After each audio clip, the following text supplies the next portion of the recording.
Bonjour, namasté. Voilà, j'ai décidé de partager avec vous une autre recette d'hiver, une autre recette peu coûteuse mais très très bon. C'est une recette de panir. Donc le panir, c'est du fromage qu'on prépare à la maison en Inde. Donc cette recette, je vous mettrai le lien en dessous parce que j'ai déjà posté la recette du panir. Donc avec 1 litre de lait, vous avez un grand bloc de panir comme ça, suffisant pour 4 personnes. Et c'est un shahi panir, donc c'est une recette encore un petit peu riche, très très bonne et vraiment pour quand vous recevez du monde, parce que crème, noix de cajou, etc. Mais voilà, je pense que pour la vie quotidienne, vous avez plein de petites recettes, mais que quand vous invitez du monde, vous avez des fois pas d'idées. Et donc j'ai décidé de partager avec vous les recettes que moi je fais quand j'ai du monde. Alors pour cette recette, il vous faut donc le panir fait avec 1 litre de lait. Il vous faut une bonne poignée de noix de cajou trempées, donc pendant au moins 1 ou 2 heures dans de l'eau, parce qu'après je vais faire une pâte, donc ça les ramollit. Il vous faut 2 oignons coupés en morceaux que je vais broyer par la suite, parce que c'est une sauce crémeuse, donc il ne faut pas de morceaux. En épices, il vous faut du cumin, il vous faut 5 cardamomes et 5 clous de girofle, il vous faut du sel, il vous faut la purée de 3 ou 4 tomates selon la taille, donc là il y a 3 grandes tomates, un peu de sucre, de la crème fraîche et du paprika, parce que nous allons utiliser les paprikas pour la couleur rouge, mais pas pour le piquant. Donc on va pas prendre le piment rouge de l'Inde, on va prendre le paprika et le curcuma. Donc allons-y, on va démarrer la recette. Dans un wok en fonte, nous allons mettre nos épices à sec, ici, et nous allons les griller. Nous allons les griller à sec. Et pendant ce temps-là, nous allons couper notre panir, donc ici sur le côté. Nous allons prendre le panir, voilà, bloc de panir, que nous allons couper en cubes. Je vais vous montrer la taille des cubes. Voilà. Des belles cubes de panir comme ça. Pas plus petits, parce que sinon ils vont se désintégrer dans la sauce et ça ne sera pas intéressant. Alors il y a des gens qui frient leurs morceaux de panir, mais moi j'essaye d'éviter parce que je trouve que c'est déjà assez riche. Donc je ne fris pas, je préfère couper des gros morceaux et les mettre vraiment au dernier moment. Donc ici, voilà, j'ai coupé mes morceaux de panir.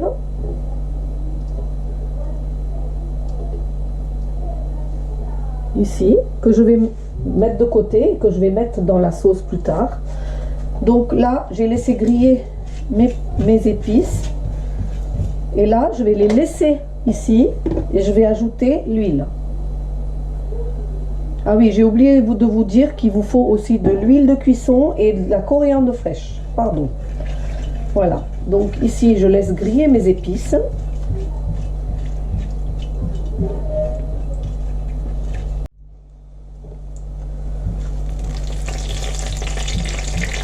Mes épices ont crépité, hein, donc c'est le signe qu'ils sont prêts ils sont prêts. Donc là, je vais ajouter la purée que j'ai fait avec les 2 oignons coupés en morceaux et les noix de cajou trempées, mais sans leur eau. Juste les noix de cajou que j'ai enlevées de leur eau et que j'ai mis avec l'oignon que j'ai broyé dans mon mixeur.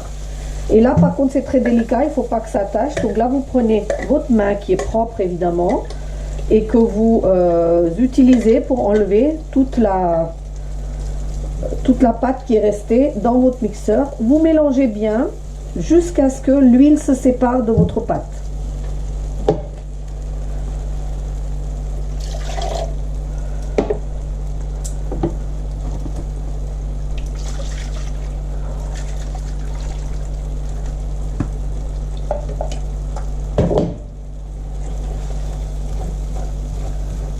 Voilà, là vous prenez votre mal en patience, vous surveillez Bon, moi j'utilise un wok en fonte qui chauffe beaucoup et un grand feu, donc je baisse mon feu parce que j'ai pas envie que ça attache. Et voilà, je touille jusqu'à ce que mon huile se sépare. Alors c'est très important de savoir qu'à l'intérieur il y a des oignons et les oignons il ne faut pas qu'ils restent crus. Donc vous mélangez, vous touillez et vous cuisez. Donc il y a à peu près ici 5 minutes de cuisson quand même pour que vos oignons soient bien cuits et votre noix de cajou dégage son huile. Donc j'ai mis 2 cuillères à soupe d'huile. Et je ne vais plus du tout rajouter d'autres huiles, mais par contre le noix de cajou étant riche en huile, va dégager son huile et donc ça va suffire pour cuire votre plat. Donc à ce moment-là, j'ai pris un peu d'eau dans le pot où j'avais fait broyer mon oignon et mon noix de cajou, et je vais ajouter ça. Donc il y a quoi? Il y a 3 cuillères à soupe d'eau.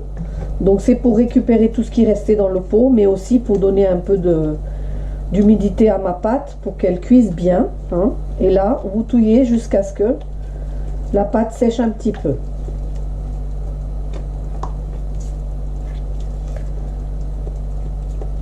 Donc voilà, vous avez vu, hein, la crème, elle a diminué, elle s'est épaissie et il y a l'huile qui se sépare. On le voit au bord là, on voit des gouttes d'huile autour et c'est juste l'huile que j'ai, le beurre clarifié que j'avais mis au début qui remonte, hein. C'est 2 cuillères à beurre qui remontent.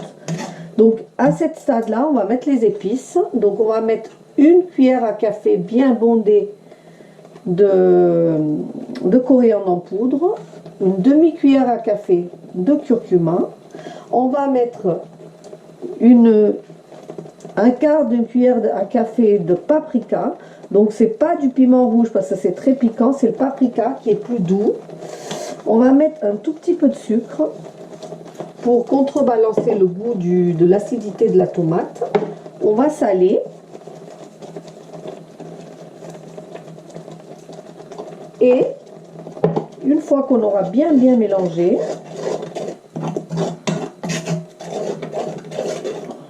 comme il faut, on va verser le purée des 3 tomates qu'on avait fait au préalable à l'intérieur. Voilà. On va bien mixer. On va bien mélanger. Je vais mettre un peu d'eau dans mon pot. Je vais diluer un petit peu ce qui reste dans le pot, ici.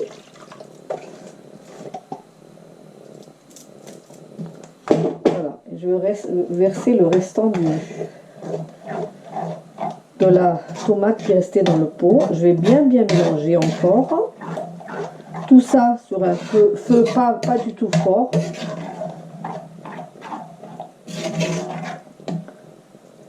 Et là, je vais laisser sur un feu moyen ou pas fort, mijoter pendant 10 minutes. Alors pendant que donc ma sauce elle mijote, j'ai poussé le feu pour pour commencer à faire mes petits pitas qui vont accompagner mon plat. Donc ça c'est une recette que j'ai déjà mise sur ma chaîne, mais je vous le fais le petit clip en attendant. Donc ce que je fais au bout de 5 minutes, je prends de la crème fraîche en liquide. Donc il y a 20 centilitres de crème fraîche épais liquide que je vais verser dans ma sauce, que je vais touiller et que je vais laisser mijoter 2 minutes le temps de faire mes pitas. Voilà, donc si vous voulez regarder, vous pouvez aller regarder exactement comment je l'ai fait. Et là en attendant, je l'ai fait là parce que je vais les accompagner de mon plat. Enfin, je vais accompagner mon plat de ces pitas.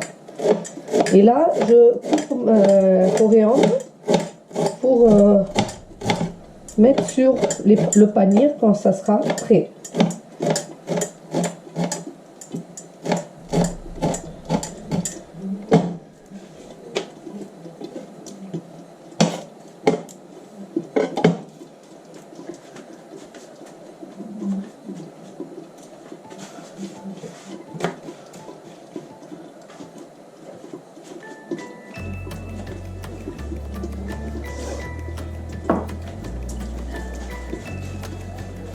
vous allez voir, les petits pitas, ils vont gonfler.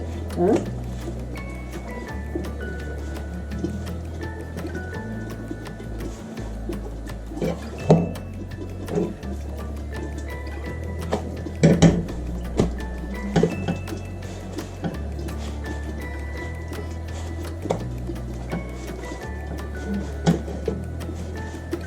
Voilà, une première. Et une deuxième. Hop. Ici, mon panir, la sauce de mon panir est prête. Je ne sais pas du tout si vous voyez dans la caméra correctement, mais ma sauce de panir est prête. Et là, je prends le panir que je verse dans la sauce.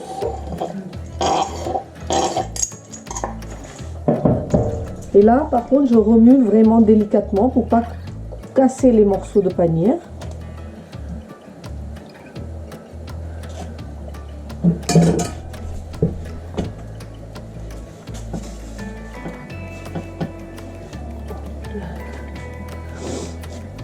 Voilà, je laisse une minute, je mets un coriandre fraîche dessus.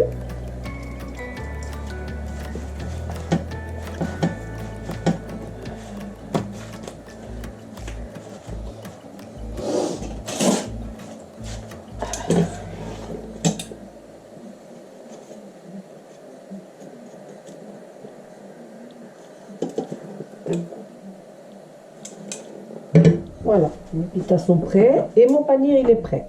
Donc voilà, vous allez voir. Voilà l'assiette.